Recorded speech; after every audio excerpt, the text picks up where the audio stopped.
All India Muslim Personal Law Board active ही नहीं बल्कि सुपर एक्टिव हो गया है और सुपर एक्टिव हुआ है यूनिफॉर्म सिविल कोड को लेकर के। अब से लगभग 45 मिनट के बाद यूपी की राजधानी लखनऊ में सुबह 10 बजे वर्चुअल मीटिंग होने वाली है। यूनिफॉर्म सिविल कोड को लेकर के यह अहम बैठक है। बैठक में बोर्ड के जितने भी मेंबर्स हैं ये सब वर्चुअली शामिल होने वाले हैं। यूसीसी पर बनाए ड्राफ्ट पर चर्चा की जाएगी। जनता से यूसीसी पर आपत्ति दर्ज कराने की अपील भी की जाएगी। खासतौर से मुस्लिम समुदाय से इस तरह की appeal all India Muslim Personal Law board कर सकता है। इंडिया न्यूज संवाददाता चंद्रमणि शुक्ला ज्यादा जानकारी के साथ यूपी की राजधानी लखनऊ से लाइव हैं। चंद्रमणि, इससे पहले all India Muslim Personal Law board के लोगों से मेरी बात हुई। उन्होंने ये कहा कि जब तक ड्राफ्ट बिल नहीं आता है, जब तक यूसीसी का ड्राफ्ट तैयार नहीं होता है, तब तक हम कुछ कह नहीं सकते। ड्राफ्ट अभी तैयार नहीं, फिर यूसीसी को लेकर के इतने रिजर्वेशंस, इतनी एप्रीहेंशन क्यों है? All India Muslim Personal Law board आज मीटिंग में क्या क्या एजेंडा रहने वाला है, क्या क्या कदम उठाए जाएंगे? जी देखिए, अगर आज की बात करें तो आज all India Muslim Personal Law board की बैठक होनी है और ये वर्चुअली बैठक होनी है। इसमें तो जो सदस्य हैं, अध्यक्ष हैं, वो सब जुड़ेंगे और इसमें खास तौर से उस चर्चा की जाएगी कि ड्राफ्ट जो लॉ कमीशन को भेजना है वो कैसे तैयार किया जाना है। उसके पहले भी 28 तारीख को एक आनन फानन में बैठक बुलाई गई थी जहाँ पर तमाम तरह की बातें की गई थी और ड्राफ्ट को लेकर उस दौरान भी चर्चा की गई थी।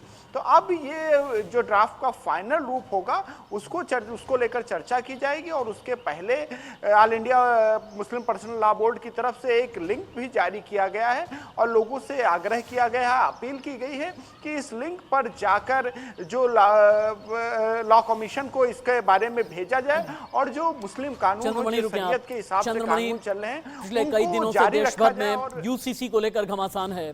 यूसीसी को लेकर लोग सोचते क्या हैं? दरअसल यूसीसी पर सबसे ज्यादा परेशानी मुस्लिम समुदाय को है। इसके बाद आदिवासी समाज भी कई शंकाएं और आशंकाएं लिए हुए है। दरअसल कहा जा रहा है यूसीसी लागू होने से आदिवासी समाज के लोगों पर काफी असर पड़ेगा। अब सवाल ये कि क्या जिन्हें लगता है कि यूसीसी से बहुत बड़ा बदलाव होगा, वो यूसीसी के बारे में जानते हैं? ये जानने के लिए इंडिया न्यूज की टीम देश के अलग अलग हिस्सों में आदिवासी इलाकों में पहुंची। एमपी के छिंदवाड़ा से अफाक हुसैन की आदिवासी लोगों के बीच से यूसीसी पर रिपोर्ट लाइव।